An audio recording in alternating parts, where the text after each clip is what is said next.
Un an après le début de la guerre en Ukraine, les cours des matières premières sont toujours élevés.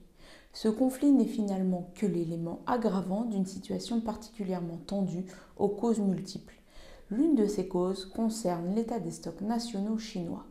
Bienvenue pour une nouvelle vidéo Écoport sur le thème des stocks chinois.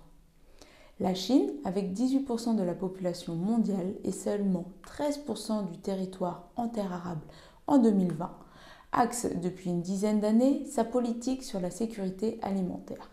Depuis 2003, elle est dépendante des importations des pays tiers et ne peut plus répondre à sa propre consommation nationale. La situation s'est amplifiée dans les années 2010 suite au changement d'alimentation de la population. La part de protéines d'origine animale consommée a augmenté de 10% en 10 ans.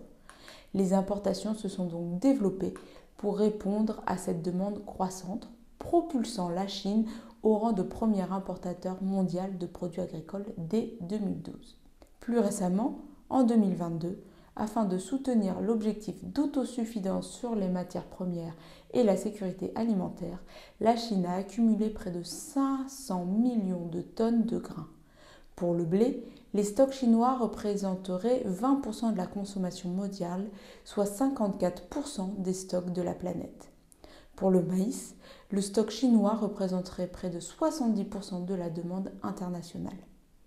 Les stocks mondiaux ont ainsi atteint un niveau record, alors que les volumes détenus dans les principaux pays exportateurs sont inférieurs à ceux de la crise en 2008. Ceux de la Chine biaisent le calcul mondial. Les stocks permettent normalement de soulager la demande mondiale et les déséquilibres de marché en cas de crise ou de choc. Ils jouent normalement un rôle de régulateur des prix. Or, aujourd'hui, les stocks nationaux chinois ne jouent pas ce rôle. Ils ne fluctuent pas. Lorsque la demande intérieure augmente, la Chine développe ses importations pour répondre aux besoins et n'utilise pas ses stocks. Ainsi, lors de la flambée des prix des matières premières en 2022, les pays exportateurs mondiaux ont vidé leurs stocks pour fournir la Chine qui sécurise ses propres approvisionnements. Par sa politique intérieure axée sur la constitution de réserves alimentaires, la Chine diminue les quantités de matières premières disponibles, étant la situation du marché mondial. Merci d'assister à ce rendez-vous hebdomadaire. Nous nous retrouverons la semaine prochaine pour une nouvelle vidéo Écoport sur la conjoncture du marché du porc. À bientôt!